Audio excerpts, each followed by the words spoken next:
Bonjour, bienvenue dans les créations de Sylvie. Je suis en train de fabriquer une maison de poupée miniature qui est à l'échelle 1:12. J'ai déjà fait ici le B-window que j'ai tout construit moi-même à partir de carton et de morceaux de bois. Ici, on a la porte-entrée. La porte-entrée, je ne l'ai pas fabriquée parce que j'avais acheté une porte-entrée pour voir comment je pouvais réussir à faire une porte-entrée qui soit réaliste. Puis là, je me suis dit, je l'ai déjà acheté. Alors là, je sais comment que je peux le faire. Alors, j'ai décidé de l'installer parce que sinon, de toute façon, elle serait perdue. Fait que j'ai quand même fait ici toute la baie vitrée qu'il y a de chaque côté de la porte, les deux. Ça me permet ici de pouvoir installer un tapis et de pouvoir mettre des décorations quand ce sera la saison de soit l'Halloween ou soit Noël, ce qui me permet de mettre des pots de fleurs, l'été aussi, et aussi avec la porte des plumes, ça permet de mettre des couronnes si on a envie, pouvoir décorer, mettre des guirlandes lumineuses, ce qu'on veut. Là, j'étais rendue ici. Là, comme vous voyez, le mur ici n'est pas encore posé. Je veux dire, pas encore collé, fait. J'ai mis quelque chose en arrière pour vous montrer. Mais il va y avoir deux portes. Celle-là, elle est finie sur les deux côtés, là, comme vous voyez. J'ai fait le travail. Il me reste juste à cacher les joints ici, là, après. Là. Et je suis en train de finir celle-là, que vous voyez, c'est blanc, c'est pas encore fini avec le bois. Mais ça va être deux portes françaises, comme on appelle, là. Alors, les petites poignées. Et ces portes françaises-là vont pouvoir s'ouvrir. Puis ici, la partie qui va être libre, ça sera le balcon. Là, je vais faire une rampe là, qui va pouvoir permettre de faire un beau balcon. C'est ça pour le moment. C'est sûr que j'ai tout calculé, donc il va y avoir les murs de côté qui ne sont pas installés encore. Mais la partie arrière va rester ouverte. Vu que c'est une maison minimaliste, on reste la partie arrière ouverte pour pouvoir justement peinturer, décorer, puis pour qu'on puisse voir de l'intérieur aussi qu'est-ce qu'a l'air la maison. Alors là, je suis en train de finir cette petite fenêtre-là comme je vous ai montré. C'est pas trop compliqué. Ce que j'ai fait, c'est que vu que les tours ici sont plus petits que ceux-là ici, ceux-là de la baie vitrée, donc j'ai mis des bâtons plus gros. Comme je vous dis, je venais cacher les petits après, mais je vais la finir. Fait que vous allez pouvoir voir un peu comment je fais le travail. J'ai des ciseaux ici très coupants, donc ça me permet de couper les morceaux de bois.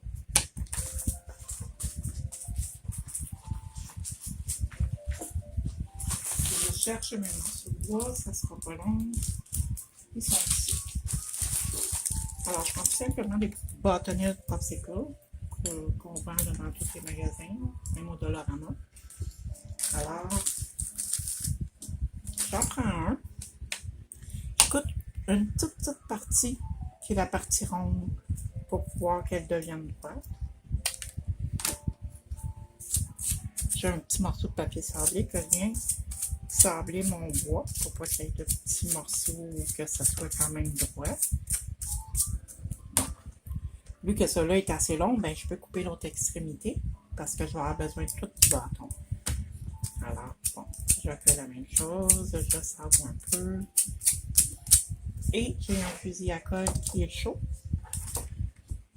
Je mets... Oh! Là, on a un problème avec le fil. Bon, le fil a pris dans la caméra. Bon, alors je vais travailler comme ça. Fait que, qu'est-ce que je fais, c'est que je mets la colle ici. Là, je sais pas si on voit bien. Je vais tasser un petit peu la caméra, peut-être, pour que vous voyez mieux mes mains. OK. Alors, c'est ça. Je mets de la colle tout simplement ici. Je l'étends un peu avec le fusil pour pas qu'il y en ait trop. On veut pas que ça soit trop épais non plus, que ça fasse des bosses. Là, je viens d'installer vraiment à la finition. Où ce qui va avoir le cadrage ici qui va être l'autre cadrage qui est plus petit. Fait que je fais ça. Là, j'ai encore besoin d'un autre morceau. Vous voyez, il me manque un morceau ici.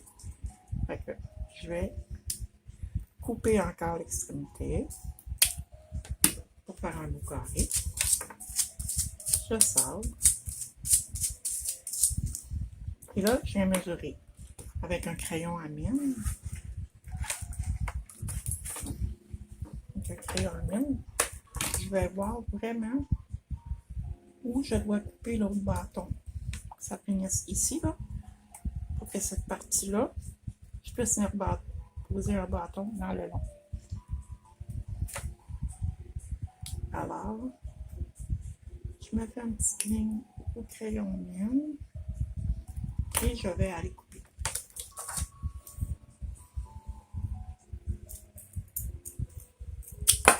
Bon, les bâtons volent beaucoup, c'est normal.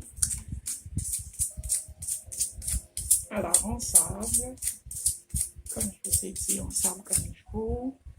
Et là, on prend encore la colle. Ici, il y a un morceau brun, fait que je vais aller le cacher. Je vais mettre la colle là.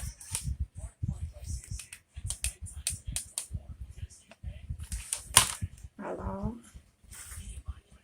je le colle vraiment le plus près possible de l'autre extrémité pour pas qu'il y ait trop un gros écart dans les joints. J'ai l'impression que vous ne voyez pas tellement bien à mes mains. Je vais un peu pousser comme ça. Permettre de voir mieux. Ouais. Fait que c'est ça, fait que j'ai un côté fait. Alors là, je vais faire l'autre côté.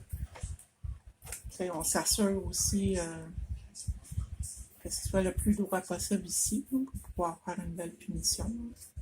Mais on peut toujours couper avec le couteau coupant si jamais il y a quelque chose qui ne fonctionne pas. Donc c'est, on prend encore la petite extrémité, on la coupe, on sable.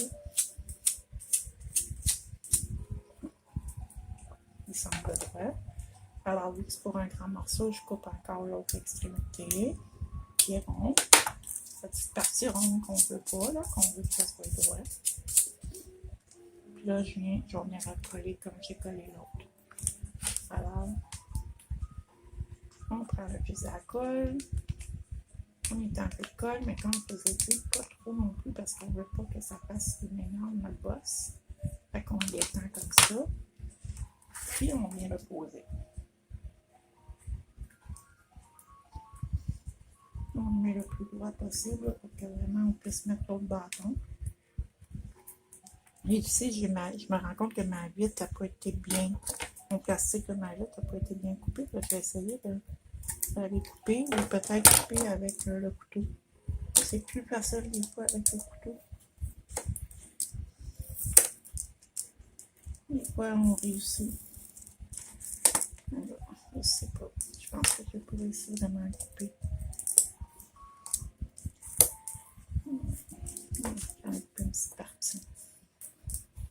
Ici, il en manque un peu.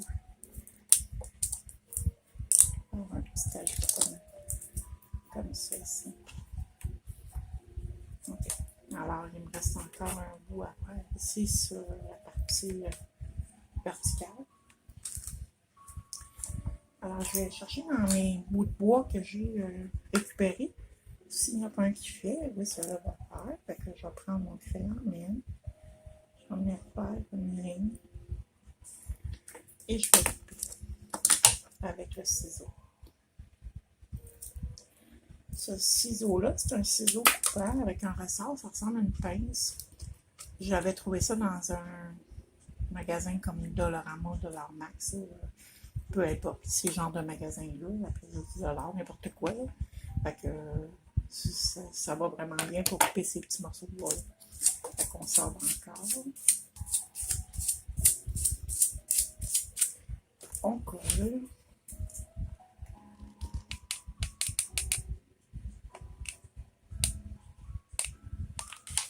On colle.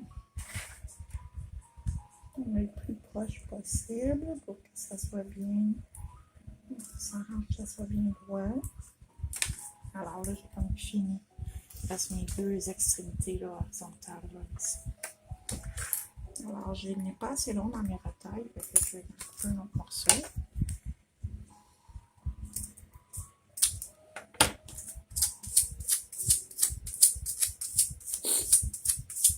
Alors, on vient le placer ici pour mesurer vraiment l'égalité.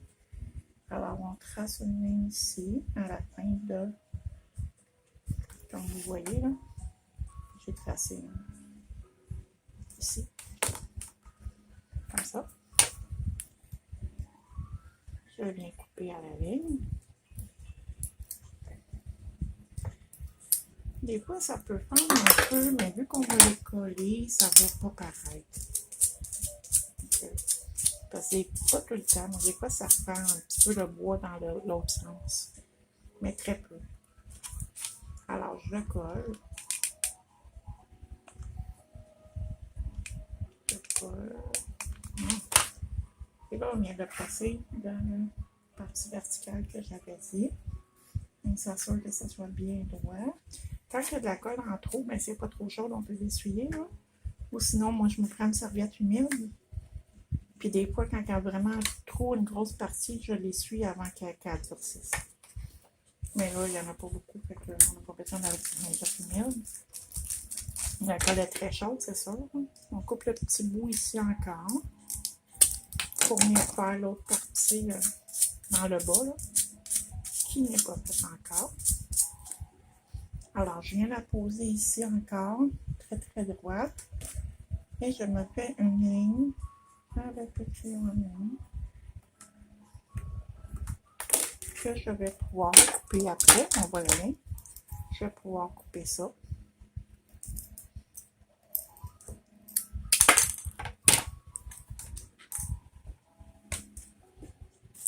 On vient passer le petit papier sablé. On va pouvoir venir le coller ici.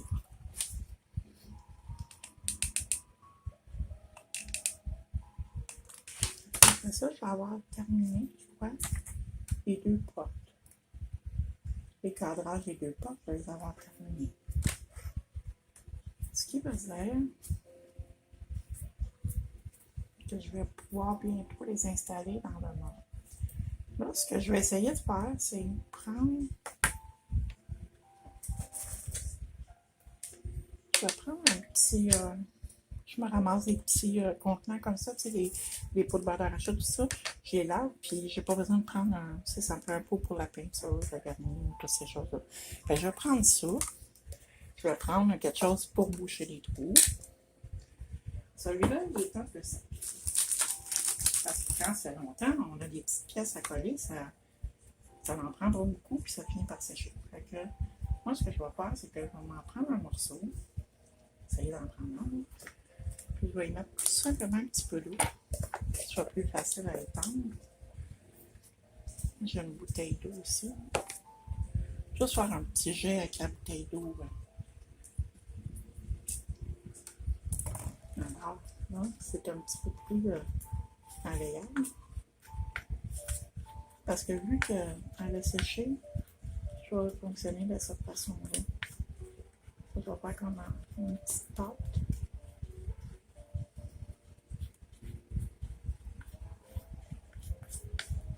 Okay. Je sais pas si vous voyez, là, ça fait plus une petite pâte. Fait que je vais pouvoir venir faire les petits joints que je vous parlais. Okay. Ce que je vais faire, c'est que je vais prendre une serviette mouillée. Bon.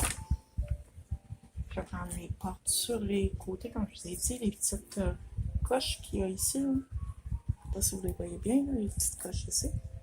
On va essayer de les recouvrir pour pas que ça fasse trop bossé. Là.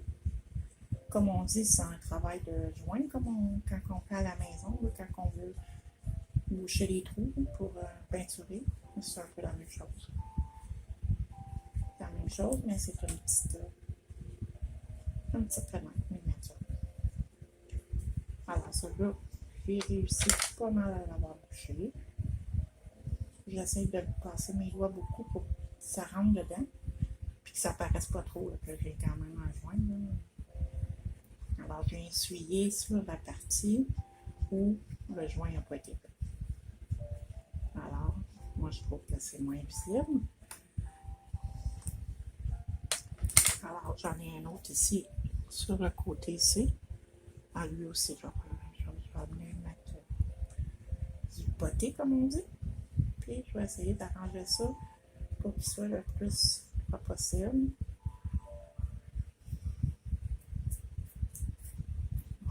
Alors, je trouve que ça fait un beau travail, ça paraît beaucoup moins.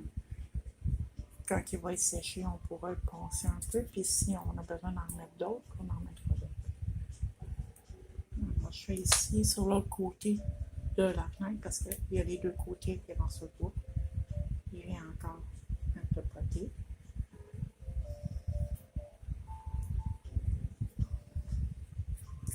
Je l'essuie un peu pour pas que ce soit trop évident, là, comme là. Voilà, c'est ça.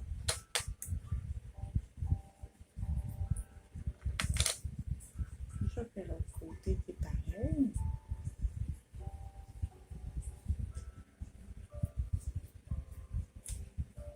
Avec un coup séché, je pense qu'on va être pas si mal. Là. Je pourrais peut-être faire des petits bouts ici, mais habituellement, quelquefois, c'est pas nécessaire parce que c'est quand même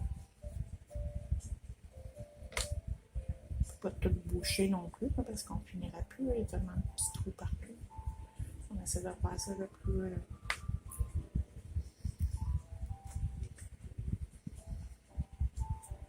on s'arrange toujours pour pas qu'il y en mette sur la vitre. Parce que vous savez, ici, on a un plastique qui est genre un acétate, là, qui est la vitre, pour faire un aspect vitre là, qui est transparent.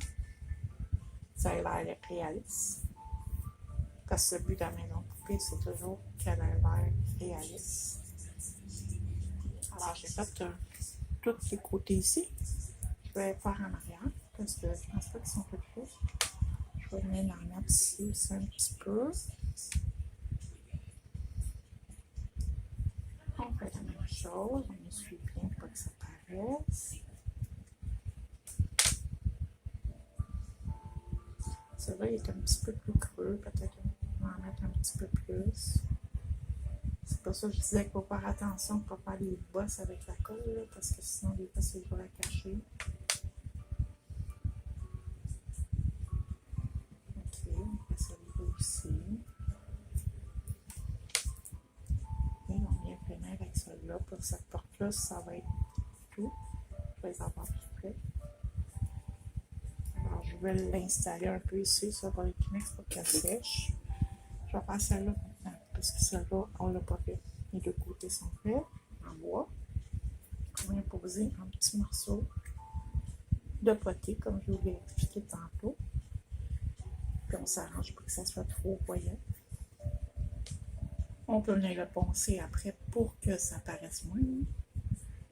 Comme on fait, comme je vous ai dit, dans les vraies maisons. C'est pareil, c'est le même travail, sauf que c'est miniature. Moi, je suis passionnée des maisons, tout ce qui est miniature, les maisons poupées, les meubles miniatures, les maquettes, les petits pots de fleurs, les décorations de Noël, Halloween, qui sont miniatures. C'est vraiment ce que je préfère le plus dans les maisons poupées, la décoration des maisons. Mais j'aime beaucoup aussi confectionner la maison. Là, j'ai parti de rien. Toute cette maison-là, c'est moi qui l'ai construite à partir de, comme je vous ai dit tantôt, de bouts de carton, du carton styromousse, des grandes feuilles encore une fois, qu'on peut acheter dans les centres de dollars. Fait que ça fait pas beaucoup d'argent à dépenser, puis ça fait beaucoup d'heures de plaisir.